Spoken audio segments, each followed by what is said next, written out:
Bom dia, oitavo B. Hoje é dia 18. Vamos continuar aí corrigindo essas atividades, né, pessoal? Da unidade 3. Nós paramos na página 328 ontem, né? Vamos começar a corrigir aí esse Max Desafio, tá?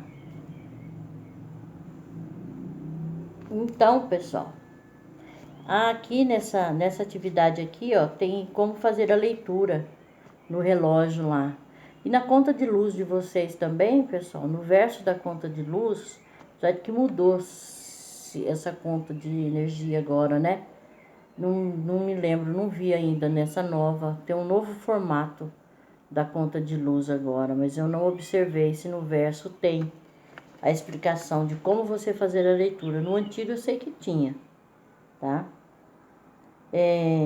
Mas vocês devem ter, se não tiver nesse daí, vocês devem ter guardado aí na casa de vocês um talão de 2 meses atrás, ainda era antigo, então tem aí como fazer. Mas aqui também ele está explicando aí, ó. Vamos ver lá, pessoal, ó.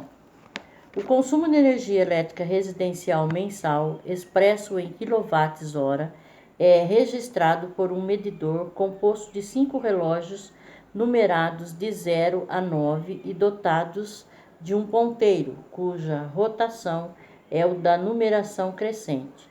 O primeiro relógio à esquerda marca dezenas de milhar, o segundo milhar, o terceiro centenas, o quarto dezenas e o último unidades. As figuras 1 e 2 representam, respectivamente, as leituras anteriores e atual de duas contas de energia elétrica de um mesmo medidor residencial em dois consecutivos e um período de 30 dias. Então, ele tem a leitura anterior e depois. Então, ele vai lá, pessoal, ele marca lá, ó. O primeiro relógio lá tá no 2, né?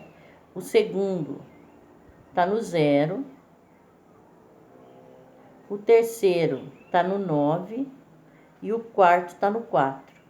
Então você coloca em sequência aí, ó, 2, aí 0, 9 e 4. 2094. Então você tem a primeira leitura aí, 2094 o quê? Quilowatts-hora. Você gastou 2094 quilowatts-hora, né? E aí, a segunda leitura, você tem lá 2, 3, 9 e 3. Então, qual foi seu consumo? 2.393, tá? Então, você tem a leitura anterior e a leitura atual. Você faz uma comparação, né? No primeiro, você gastou, mês passado, vamos supor, esse primeiro aí, a leitura anterior. Então, mês passado, você gastou 2.094 kWh. Aí, esse mês, você gastou 2.393. Teve um bom aumento aí. Aí você pensa, teve um aumentozinho aí, né? Você pensa aí, tanto que você... O que você fez aí que você gastou um pouquinho mais, né? Talvez ficou mais tempo com o ventilador ligado, tá muito quente e tal. Mas dessa forma você faz a sua leitura. É isso que o rapaz, quando passa lá, ele lê lá. Tem lá no seu registro, é um relógio grande, dentro desse relógio grande tem esses relógiozinhos. E ele vai lá e faz a leitura nesses ponteirozinhos aí, ele vai ver. Aí tem o valor, aí ele vai multiplicar pela unidade que é na nossa região, que eu não me lembro agora, só olhando lá no talão. Considerando que a tarifa da distribuidora é de 0,44 kWh, então, ó, veja bem, nesse local aqui, ele está dizendo que a tarifa é de 0,44 kWh. Não me lembro a nossa, eu tenho que gravar quanto que é na nossa região. O custo da conta de energia elétrica dessa residência no período de 30 dias em reais vai ser quanto? R$ 131,56. Até que não vai ser muito, né, pessoal? Mas olha a tarifa aqui. 0,42 centavos cada um. 0,42, aí multiplicou aí, no período de 30 dias, vai dar R$ 131,52. Essa é a conta que ele tem que pagar. É dessa maneira que a gente tem que, de vez em quando, fazer uma leitura lá no relógio. Porque, às vezes, também, se o rapaz não passa, ele faz uma média dos 3 últimos meses. Vai lá. Mês retrasado, a pessoa gastou 3.000 quilowatts. Mês passado, ela gastou 2.800. Esse mês, ela gastou 2.900. O quarto mês, então, eu vou fazer uma média. Ele soma esses 3, divide e faz uma média, não precisa passar para fazer a sua leitura. Isso acontece muito. Mas é errado, ele tem que passar e fazer a leitura, porque nisso daí você pode estar perdendo muito de fazer a média, porque de um mês para o outro você pode diminuir bastante o seu consumo, tá? Página 329. Ao entrar em uma loja de materiais de construção, um eletricista vê o seguinte anúncio: economize. Lâmpadas fluorescentes de 15 watts têm a mesma luminosidade, ou seja, iluminação, né, que lâmpadas incandescentes de 60 watts de potência. Então, o que vai ser vantagem lá de levar a lâmpada fluorescente, né, pessoal? De acordo com o anúncio, com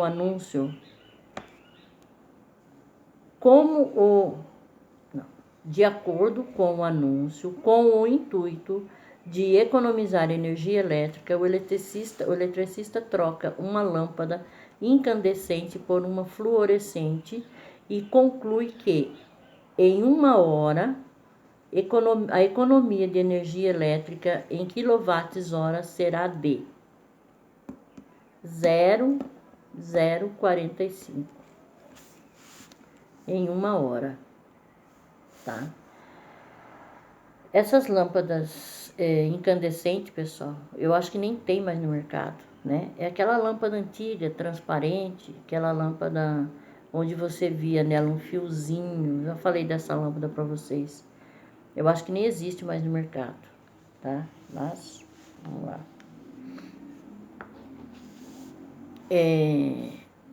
3. A Companhia do Latão é um grupo de teatro influenciado pela obra de Bertoldi, deve ser assim, não sei, cujas peças criticam a sociedade atual. Os cenários são simples e despojados e dão margem à imaginação da plateia, fazendo-a cúmplice dos atores e, em muitas ocasiões, para parte do espetáculo. Na criação da atmosfera cênica na peça Ópera dos Vivos, a companhia utilizou 8 baldes plásticos vermelhos, cada um deles com uma lâmpada de 150 watts em seu interior.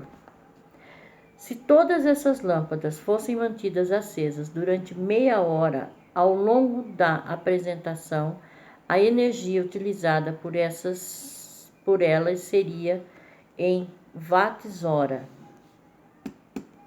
Seria de 600, né? Meia hora, 8 baldes, vai dar 600. 4. Esse 4 aqui é bem interessante, essa atividade 4 aqui, pessoal. Eu achei bem interessante, olha lá. João, assustado com o aumento do valor de sua conta de luz, resolveu fazer um estudo sobre o consumo de energia elétrica em sua residência. Morador de um apartamento com 1 quarto, 1 sala, 1 cozinha e 1 banheiro, fez uma estimativa do tempo de uso de cada item que consome energia elétrica em cada cômodo da residência. Para tanto, ele elaborou a tabela abaixo. No quarto, ele tem um computador e uma lâmpada fluorescente. A potência do computador é 300 watts e da lâmpada fluorescente é 20. Se ele tivesse uma lâmpada de LED, seria menos ainda, metade disso aqui. Tempo de uso, tanto o computador quanto a lâmpada ali, ele tem um tempo de 5 horas, né? Tempo diário, todo dia, né? Diário, 5 horas. Na cozinha, ele tem um forno de micro-ondas, 1.200 watts, é isso mesmo, povo, ó. O forno de micro-ondas, infelizmente, é o vilão da coisa aqui. Não, o chuveiro é o vilão, mas o forno também, o micro-ondas não fica atrás, né? Potência de 1.200. Tempo de uso do micro-ondas, 0,25, tá? Normalmente, no dia, né? Por dia. Ou seja, 1/4 de horas, né? Uma lâmpada fluorescente de 20 da cozinha fica acesa mais ou menos 2 horas e meia por dia. Na sala, ele tem uma TV de 100 watts, fica acesa, fica ligada 5 horas por dia. Um aparelho de TV a cabo, que consome 80 watts, que fica ligado 5 horas. Esse aparelho pode ser aquele transmissorzinho, né, pessoal, que você tem que ter quando você tem uma TV a cabo. Pensa que aquilo não gasta? Gasta, ó. Quilowatts dele, a potência dele, 80. Uso diário mais ou menos 5 também. Só que aqui, pessoal, esse carinha aqui está sendo precavido, porque normalmente quem tem esses aparelhos aqui de TV a cabo e tal, não desliga não fica ligado 5 horas só por dia, só enquanto ele está assistindo lá. Fica ligado sempre, né? Então, tem uma diferença aí, pessoal. E tem também na sala uma lâmpada fluorescente com 20 watts, que ele fica ligado também 5 horas. No banheiro ele tem um chuveiro, 3.400 watts, onde ele usa 0,5 por dia. O banhozinho dele é bem rapidinho.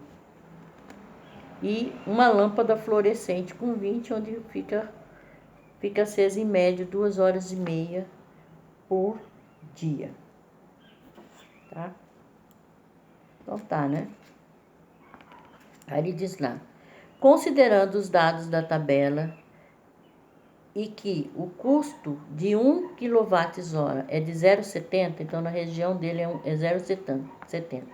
Quantos kWh os itens do seu apartamento consomem por mês, 30 dias? E qual é o consumo total do valor estimado de sua conta de luz?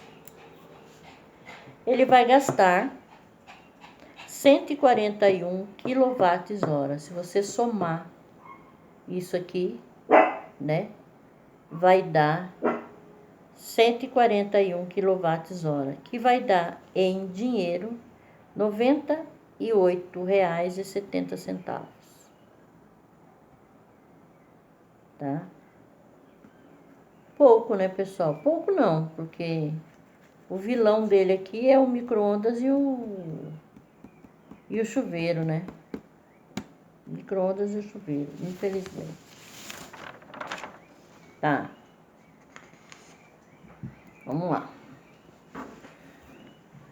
As lâmpadas de LED são mais eficientes do que as lâmpadas incandescentes.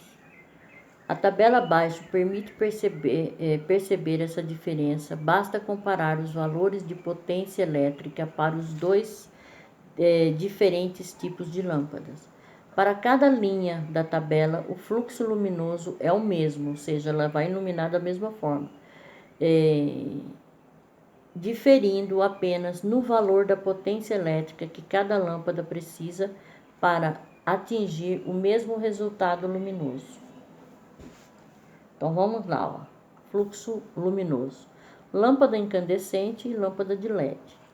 300 lumes. Então para atingir essa luminosidade, fluxo luminoso, uma lâmpada incandescente vai precisar de 30 watts, enquanto que uma lâmpada de LED vai precisar de 4 watts. Olha a diferença, pessoal. Muito grande. 470 lumes, ou seja, quanto que ela vai precisar iluminar, qual a luminosidade dela. Uma lâmpada incandescente vai gastar 45 volts e uma de LED gasta 6 volts. 810 lumes, lâmpada incandescente, 60 volts. A lâmpada de LED, 10 volts. 1.100 lumes, uma lâmpada incandescente, 70 volts. Uma lâmpada de LED, 12 volts. 1.700 lumes, lâmpada incandescente, 100 volts. Lâmpada de LED, 20 volts. A vida útil, ou seja, quanto que vai durar, quanto dura uma lâmpada incandescente? Em média, 1 ano. Quanto que dura uma lâmpada de LED?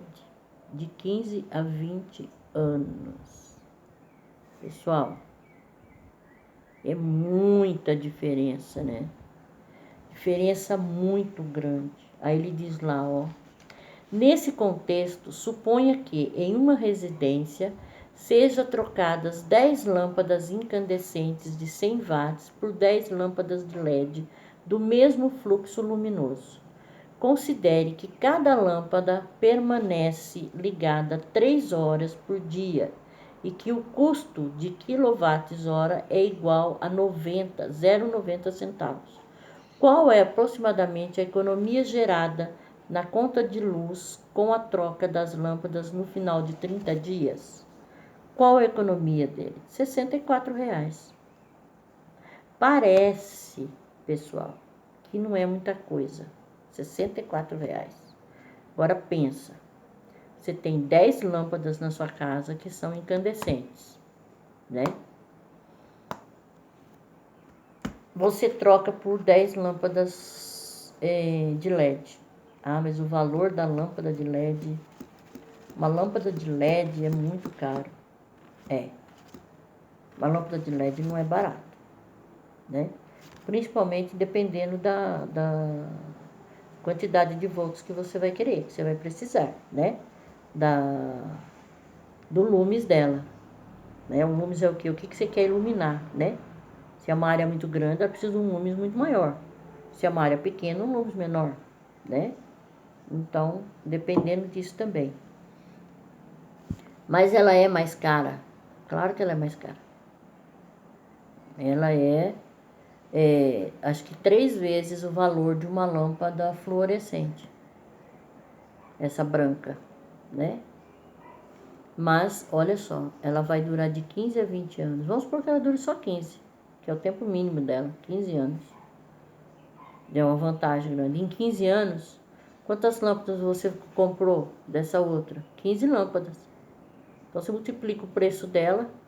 Faça as contas disso aqui tudinho, pessoal. Aí você vê aí. Nesse caso aqui é onde o quilowatts-hora é de 0,90. Se você morar numa região onde o quilowatts é maior, sua economia vai ser maior. Então, compensa muito trocar.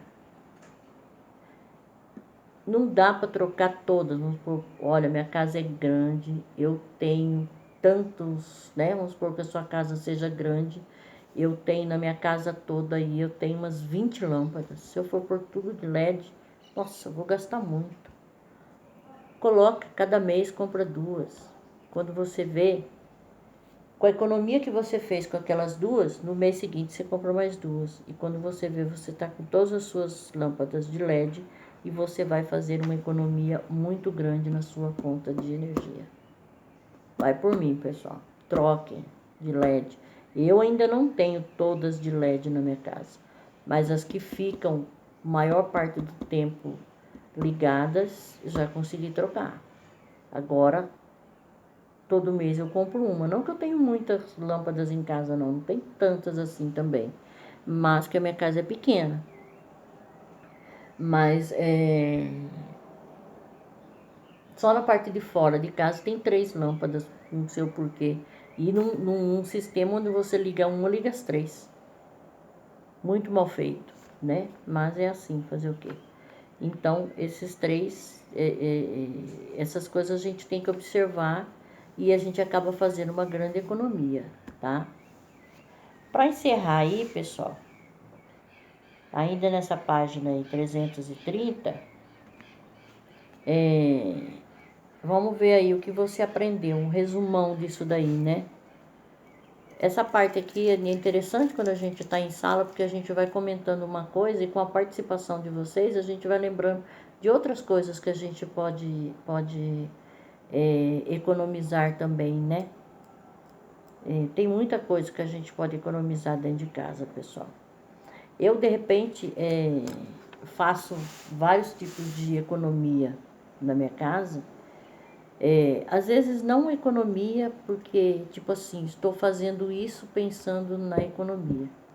Mas eu sou uma pessoa que eu prezo muito pelo meio ambiente. Então, tem várias atitudes que a gente pode ter, né? Que são atitudes simples que você vai ter em sua casa, né?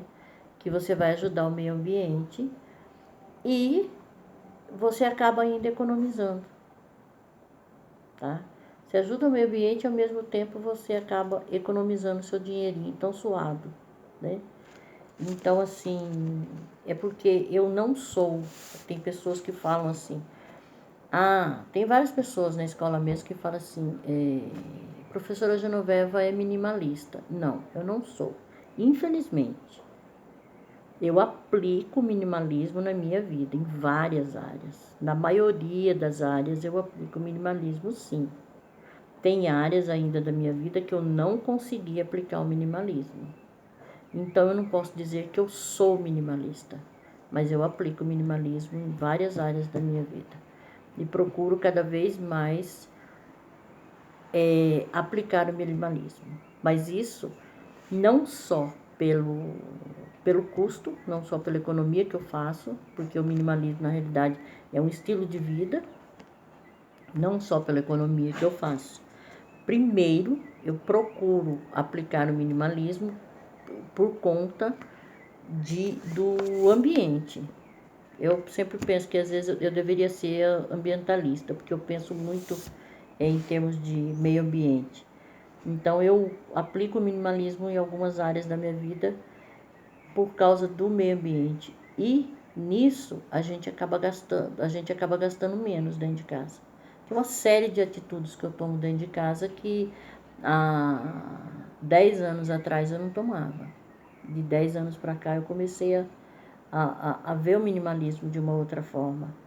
Então, tem pessoas que acham que eu sou minimalista. Na realidade, eu gostaria muito de ser. Quem sabe eu ainda chego lá. Mas, por enquanto, eu só aplico em algumas áreas da minha vida. E aí, economizo. Mas isso é o tipo da conversa que a gente vai ter falando sobre meio ambiente, né? Sobre quando a gente começar a estudar química mesmo. Também não sei, porque o ano que vem vocês vão estar no 9º ano, nem sei se eu vou dar aula para vocês, então também não sei. Mas num outro momento a gente fala sobre isso. Mas deu para vocês perceberem por essas atividades aí, que se vocês quiserem, vocês podem fazer economia em relação à energia elétrica, tá? Aí tem um resumo aí do que a gente viu. No primeiro ele diz lá, ó, o que são condutores e isolantes. Você aprendeu que condutores são materiais que apresentam cargas livres. Essas cargas podem ser elétrons livres ou íons livres. Os isolantes são materiais que não contêm cargas livres em número suficiente para conduzir corrente elétrica. Então, o primeiro a ser preenchido aí, para a primeira lacuna, condutores, a segunda, isolantes. O segundo, circuitos elétricos e componentes de um circuito. Circuitos elétricos são conjuntos de componentes que tornam possíveis utilizar a eletricidade. São formados por resistores e geradores. Esses aparelhos podem estar ligados em série ou paralelo. Então, aí a palavra é eletricidade. O terceiro, tipos de aparelhos elétricos. Existem 3 tipos de aparelhos elétricos. Os resistivos, transformam energia elétrica exclusivamente em calor, são as resistências elétricas. Os aparelhos motores são aqueles que transformam a energia elétrica em energia mecânica. São os motores de geladeira, baterias, furadeiras. Há também os aparelhos comunicadores e informativos, capazes de transformar a energia elétrica em ondas são os radiocomunicadores, por exemplo. Então, aí tem a primeira lacuna, resistivos, a segunda, motores, a terceira, comunicadores e a quarta, informativos. O último aí não tem nada para vocês preencherem, mas está dizendo lá, como calcular o consumo de energia de um aparelho. Você também aprendeu como calcular o consumo de energia de um aparelho utilizando a voltagem, o valor do quilowatts-hora e o tempo em que o aparelho permanece ligado. Então, pessoal, encerramos aí nossa unidade 3, tá? Na próxima aula, essa unidade 3 aí, nós falamos praticamente tudo sobre energia, né? Como que a gente gasta essa energia, como que essa energia chega nas nossas residências. E agora nós vamos ver quais são as fontes de energia na unidade 4. A gente vai ver que cada região desse país tem uma fonte de energia diferente da outra. Como eu já disse para vocês, exemplo, lá no Nordeste, produz muita energia eólica, ou seja, energia do vento, porque o Nordeste é uma região onde predomina o vento, né? Tem muito vento. Então, a gente vai aprender na próxima unidade aí, próxima aula nossa, que vai ser, vamos ver aqui, na próxima quarta-feira, tá? Aí a gente começa essa unidade 4 aí, tá bom? Então, pessoal, por hoje é só. Bom final de semana para vocês e até a próxima aula.